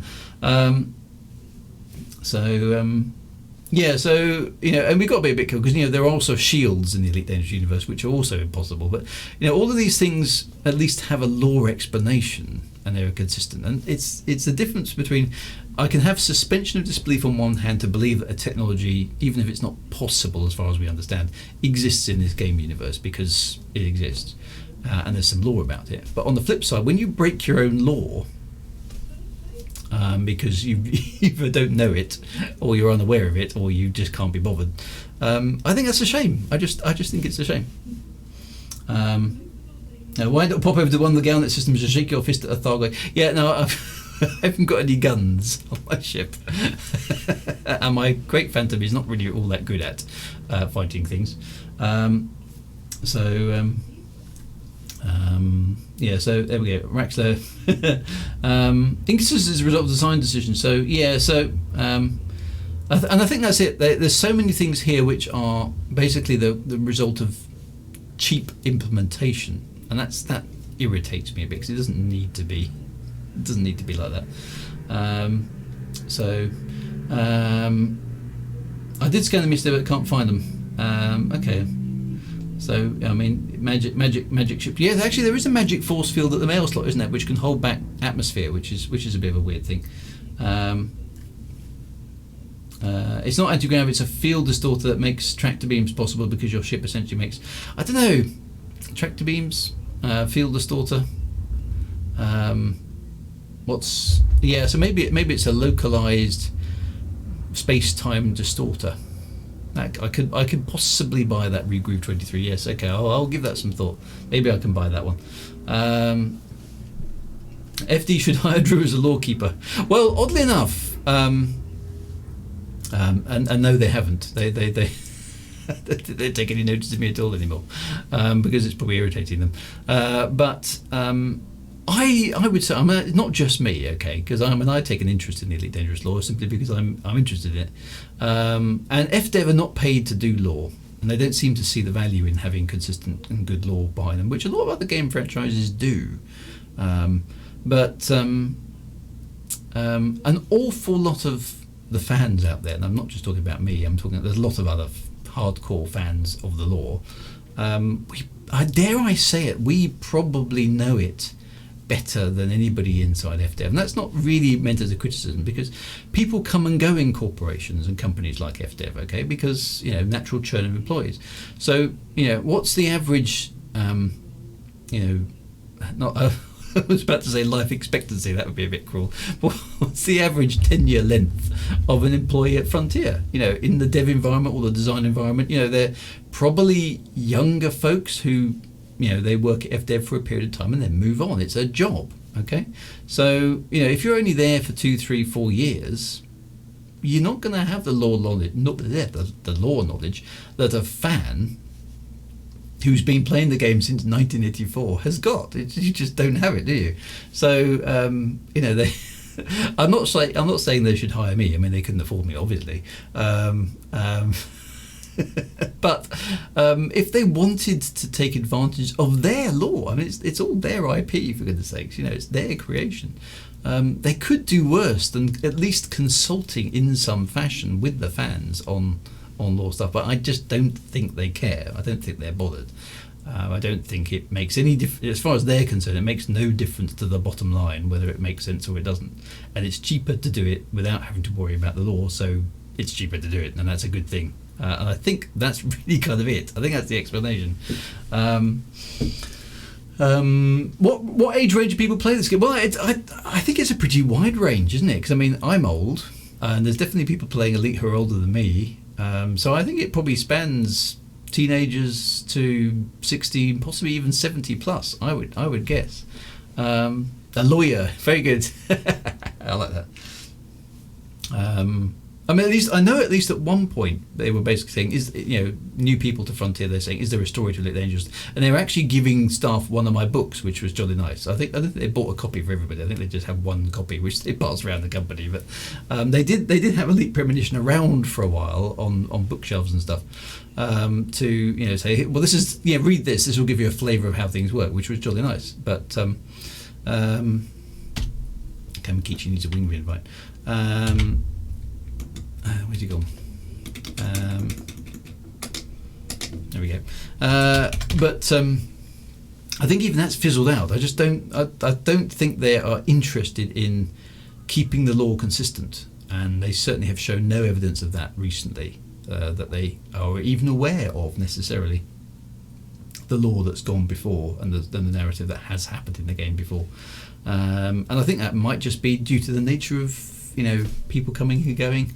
I don't think David Braben's very hands-on with the game anymore. He's a big famous man now with a big corporation to run and lots of franchises to deal with. And Elite's probably, I don't know, is it 5% of his week maybe tops now? Given what else he's doing, maybe that, and that sort of shows. I think Michael Brooks isn't involved with Elite, and he was a real, a lore aficionado. Certainly all the devs that I worked with when I was working with the devs to put content into the game for Premonition, they've all left. They don't work for Frontier anymore. Most of the community managers have rolled through the game, in the period I've been watching it. The only one who's got any longevity left, I think, now is the Don. Zach Antonacci. He's the only one who's got longevity in continuity with the game since its really early days that I'm aware of, other than David Braben. So that's just how it is. People come and people go. So I think that's kind of inevitable. And sadly, as a result of that, we've lost a lot of the lore along the way because it's been retconned either deliberately or just accidentally because people are just not aware of it, which is a shame. So there we go. Mad Monk Soft. Well, my son plays it. My dad played it back in the day. So there you go. So a multi-generational game, and there's a lot of good stuff to enjoy about it. It's just a shame that a bit more effort couldn't be put into preserving the lore. But I've said that before, and doubtless I will say it again. Nice to see you, Freebooted. By the way, Mr. Freebooted, lovely to see you. Thank you very much for popping into the stream. And a lot of things have been changed over the years. This is very true. This is very true indeed. But anyway, we have seen a Space Dredger, and I will give Frontier thumbs up for having a Space Dredger in the game, because the Space Dredger comes from 1984, and that can only be a good thing. So, props for Frontier for putting a Space Dredger in the game. If they put the Tianist orbital graveyard in the game, I would I would dare say I might eat my hat. Which would be a bit of a shame because I rather like my hat, but I probably would actually. If they put the Tianist orbital graveyard in the game, we would have to have a ritual hat eating on my stream. Oh, an enormous Federal Corvette has turned up. Commander Kamakichi? She's turned up in a completely different ship. Excellent, there we go. Arf confirmed. Okay, a side one. I haven't been able to catch up on the streams. So Arf confirmed that Braben is still involved with story lore and what goes where, etc. Well, that's interesting, isn't it? That is interesting because, so these decisions are being signed off by Mr. Braben, which is odd. I think it's odd. It doesn't feel like that's the case, but if he is, then he is. So, what can I say? But there we are. Anyway, thank you for accompanying me out to the Space Dredger with the Magic Space Forcefield. It's been quite fun to see. All right, so I'm going to head back to the bubble You never know, we might encounter a Thargoid on the way, but probably not out here. Oh, I've just lost my chat. Where's everyone? Is everyone gone? Why am I missing things?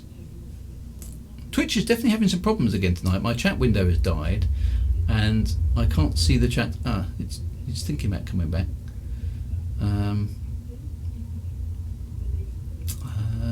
There we go. Antonacci is relevant baby in this game. So Antonacci is, Zach has been around for a long time.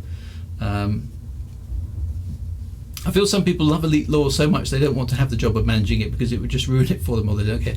I don't know. I mean, I don't know if the people inside Frontier now know the lore as well as the fans do. The lore Bible I happen to know from sources within Frontier is no longer curated and no longer updated, which is a shame. I mean, it's a job and it takes resource to do, and they just don't do it. So that is a dead thing. The lore Bible is a dead thing, alas. Should I explore Colonia or Thargoid hunting? Well, it depends. If you want a bit of rank grind, rescuing people from blown up space stations is definitely worth doing.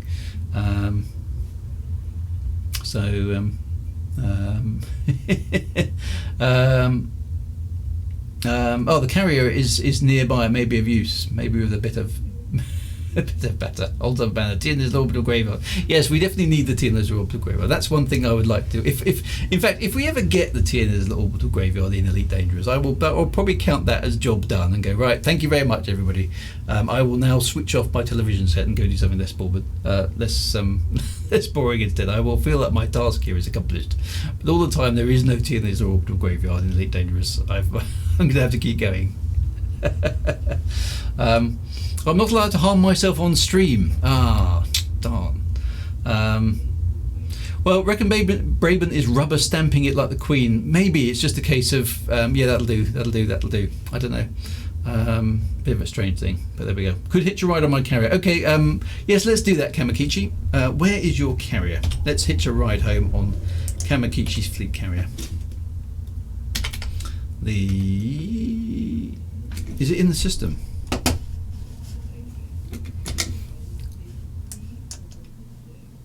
No, that's...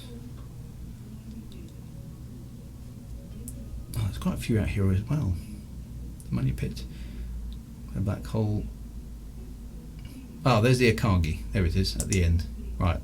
I'm going to go there, and then maybe we'll jump back to the bubble, or something like that. Yeah, getting a lot of buffering. Apologies for that. I'm not sure what's causing that. Probably that magic space force field. I'm going to blame that.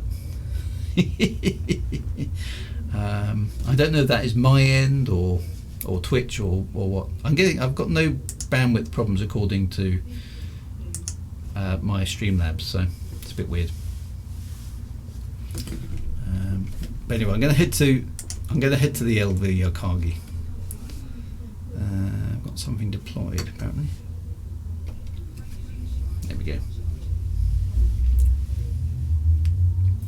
So never mind anyway. But we'll have to wait and see. But I definitely should write up my list of things for David Braben at some point.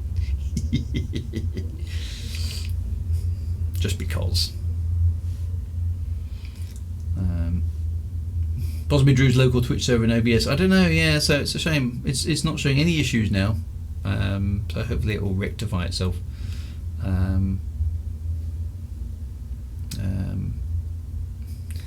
Hang that. So I'll jump back in the into the Akagi. I must aim high. Yes. Well, Raxler. So there's another thing. Is Raxler, the Dark Wheel, the Tierna's orbital graveyard are all connected. Okay, all of those things are connected. Raxler is in Elite Dangerous. It's in the Codex. The Dark Wheel is in Elite Dangerous in the Codex, and Frontier's going to have to do something at some point with that, surely.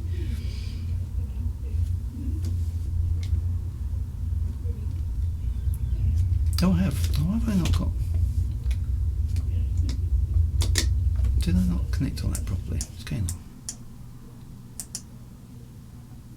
Oh, I can't select it because I've got filters on. Oh, I see. Oh, that's just silly. I pointed at it. I clicked on it. Well, I can't. Why can't I select it now? That's a bit weird. What's going on? I can lock on it there. Okay. Weird. No, it's not my fault. As long as it's not my fault, that's good. I have no idea what that was.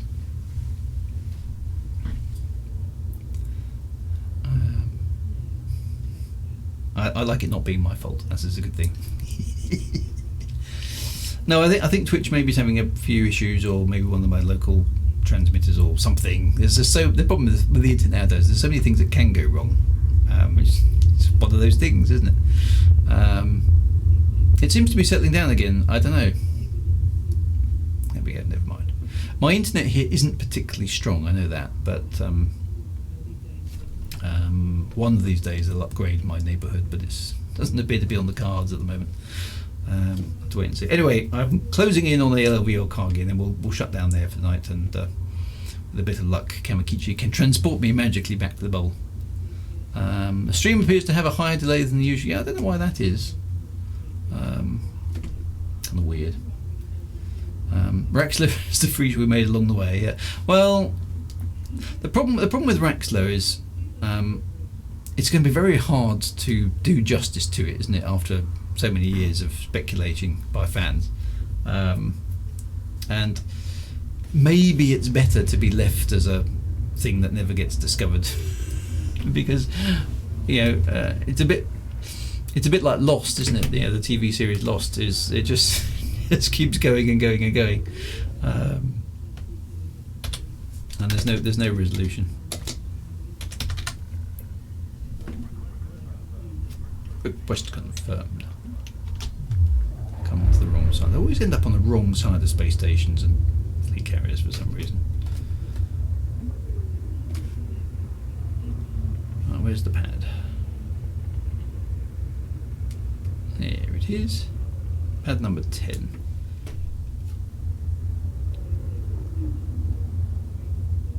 Departing in 15 minutes. Well, I'm going to have to shut down the stream before that, I'm afraid. But let me get the landing gear. This is a very... Yeah, it's very British. Deploy your landing gear, Commander. What kind of amateur are you? That's a good thing. There we go. Anyway, thank you very much for the lift back to the bubble, Kamakichi. You're going to appreciate that. Get some repairs as well after bashing into things. But there we go. So, yeah, it's... I really don't want to have a peek at Raxler the way things are handling. Yeah, I think it would be disappointing. I think that's the danger. I don't think Frontier are able to do that kind of thing in Elite Dangerous unless they put a massive amount of effort into it. The rake is a lie. Yeah. So yeah, there's a bit of a problem with the chat not catching up.